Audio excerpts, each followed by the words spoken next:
થરાદ તાલુકાના ઈઢાટા જમડા વિસ્તારમાં ડિસ્ટ્રિક્ટ કેનાલને અંડરગ્રાઉન્ડમાંથી ખલ્લી કરવાની વહીવટી તંત્રની પ્રક્રિયા સામે સ્થાનિક ખેડૂતોમાં ચિંતા વ્યાપી છે। ખેડૂતોના જણાવ્યા મુજબ હાલ કેનાલ જમીન નીચે હોવાથી તેઓ સરળતાથી પોતાના ખેતરના એક ભાગથી બીજા ભાગ અવરજવર કરી શકે છે, પરંતુ જો કેનાલ ખુલ્લી કરવામાં આવશે તો ખેતરો બે ભાગમાં વહેંચાઈ જશે અને ખેતી કામકાજમાં ભારે મુશ્કેલીઓ ઊભી થશે। ખેડૂતોએ પ્રાંત અધિકારીને લેખિત રજૂઆત કરીને આ મુદ્દાનો કાયમી ઉકેલ લાવવા માંગણી કરી છે અને તેમનું કહેવું છે કે ટ્રેક્ટર પર અને કૃષિ યંત્રોની અવરજવર તેમજ પાકની હેરફેરમાં અવરોધ ઊભા થશે, જે ભવિષ્યમાં જમીન અને રસ્તાને લઈને વિવાદો છે વધારી શકે છે। અને આ સાથે જ ખેડૂતોએ વધુમાં વિનંતી કરી કે જો કેનાલ ખુલ્લી કરવાની હોય તો તેની બંને બાજુ વૈકલ્પિક રસ્તાની યોગ્ય વ્યવસ્થા કરવામાં આવે, જેથી ખેતીના કામોમાં કોઈ અડચણ ન આવે। હાલ આ રજૂઆત બાદ વહીવટી તંત્ર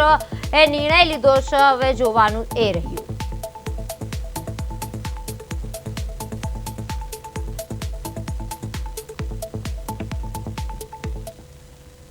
ઢીમા ડિસ્ટ્રિક્ટ જાય છે એમાં રસ્તાનો કોઈ નિકાલ છે નહીં, એક બાજુ રસ્તો છે એક બાજુ રસ્તો છે નહીં અમારે, કેમ કે અમારે મોટી માંગ છે કે ખેડૂતોને પ્રાંત જાઉં ખેતરમાં કેવી રીતે જાઉં, કોઈ રસ્તાનો નિકાલ આવતો નહીં હજુ સુધી, બરાબર। હવે કામ ચાલુ કર્યું છે એ લોકોએ, કામ અમે ચાલુ નહીં કરવા દઈએ, રસ્તાનો જેટલો નિર્ણય નહીં આવે એટલે અમે રસ્તાનું કામ ચાલુ કરવા નહીં દઈએ, કેમ કે જો રસ્તો મારે ખેતરમાં જાઉં કેવી રીતે જાઉં, પહેલાં પડતો તો સમસ્યા એ જ મારી મોટી છે, બરાબર। નહીં આવે ને કોઈ નિકાલ નહીં લાવે ને તો પછી અમે ભલે આત્મહત્યા કરશો, ભલે ડીઝલ પેટ્રોલ છોડીને મરી જશો, ભલે રસ્તાનો નિકાલ પેલો લાવીશું। કે અમારે રસ્તાની પ્રોબ્લેમ છે, ત્યાં ફોટિયું ખોદકામ ચાલુ જ છે, એક ભાગમાં રસ્તો છે બીજી બાજુ રસ્તો કોઈ છે નહીં, અમારે ખેડૂતોને ચોદ આવવાનું રસ્તા સરકારને વિનંતી કરવાનું છે કે અમારો રસ્તો બે બાજુ ખુલી ગઈ, પછી અમારું ખેતર 5 બોટાની થાય છે કેનાલની અંદર, એટલે અમારે રસ્તો છે નહીં, એ ફોટિયું ખોદે પોત બીજી અમને કોઈ હેડવા જઈએ એમ નથી। આટલાથી નાણાં હતા એટલે નાણાં હતા એ નાણાંમાંથી અમે હેડતા હતા, હવે ફોટિયું અમને કોઈ પુલ બનાવી છે ભલે કે અમો રસ્તો કાઢી છે સામેથી સામો તો અમારે